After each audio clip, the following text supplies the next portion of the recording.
This video has been made specifically for Ayrshire College lecturers who might want to set up a OneNote class notebook themselves.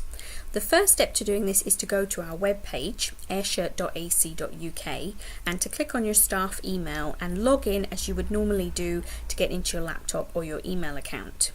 Now once you log into there, you'll find up here on the left hand side there's a whole load of different programs and things that are part of Office 365. So if you scroll down a little bit, you'll see the OneNote icon. Actually it's Class Notebook that we want to click on to get you set up.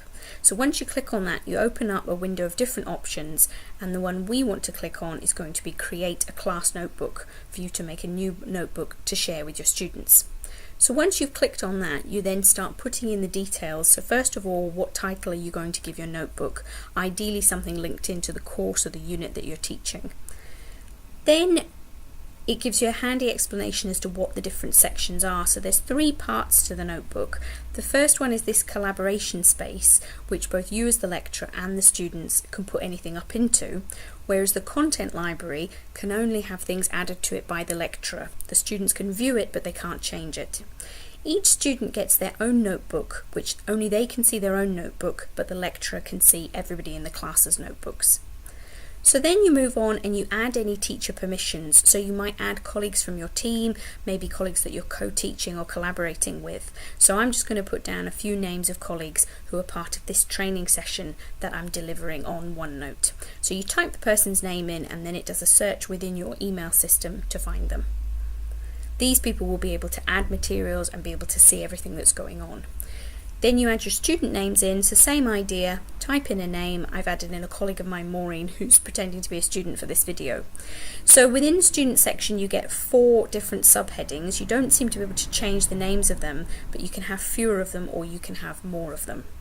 So here's a little preview just to show what everybody will see. So the teachers will see the 2 main sections of collaboration and content, and then they would see every single student. So if I'd added more students than Maureen, they would all be listed underneath her name.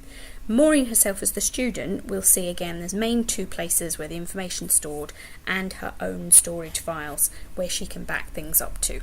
So once you're happy with the layout of your one notebook, you click Create and then pause a little bit as it starts to load up.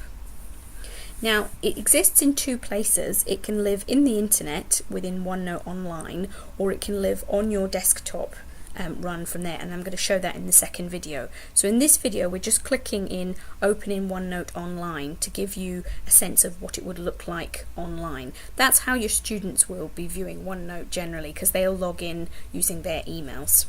So when you first log in, you get all of these help pages, and it's just giving you examples, inspiration, different ideas. Sometimes there's links to videos and other sites.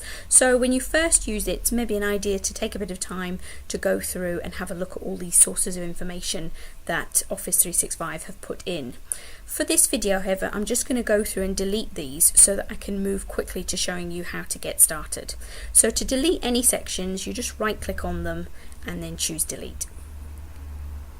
What's quite nice as well is to put your own welcome message in that kind of forms like a cover for your book. So usually I'll put in kind of a message in here, and I'll generally have like contact details and maybe a photo or something or a picture. So it's just kind of quite nice to personalize it a bit more.